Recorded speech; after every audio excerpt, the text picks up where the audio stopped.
What is up, you horror nerds? It is me, your host once again, Jeremiah Duncan. Today's review is a newer one, new-ish one, I should say. It is a 2017 release. And let me start this review by saying I absolutely love true crime. I love serial killers. I love cults. I love all that stuff. It's fascinating to me.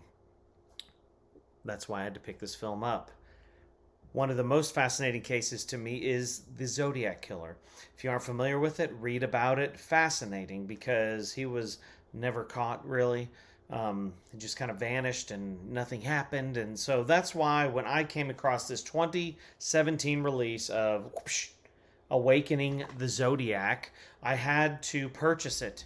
That's a must-have for my collection. I heart true crime, no matter how bad this potentially could be.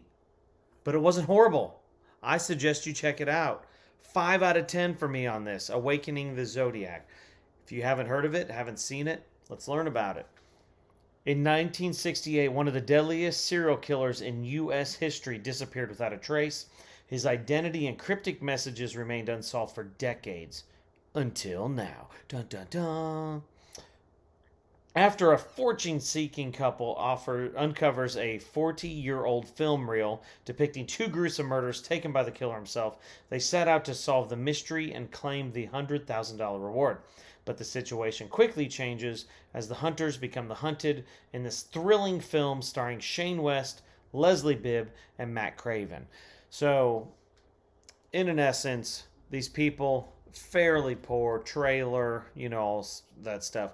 They try to buy storage sheds where people haven't paid their rent, and then they try to sell the things. And they come across this film, and the buddy at the pawn shop's like connecting dots, full on like trying to figure stuff out.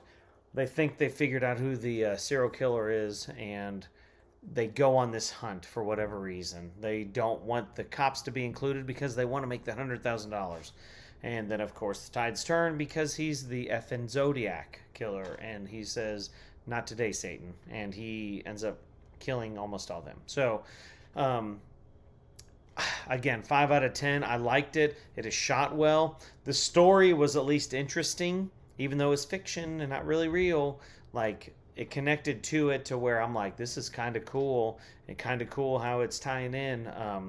Like I said, it does include Leslie Bibb, who was in Iron Man 1 and 2, as well as Trick or Treat. So, kind of a cool connection. But just the thought of that the Zodiac was back, and he's like, leave me alone, I'm trying to hide, but you found me, pow, ching, it's really cool. There's some creative stuff in there, but I mean, it's not one that you'd go back constantly to, but it's definitely worth a watch. So I'd check it out. Awakening the Zodiac, 5 out of 10, 2017 release.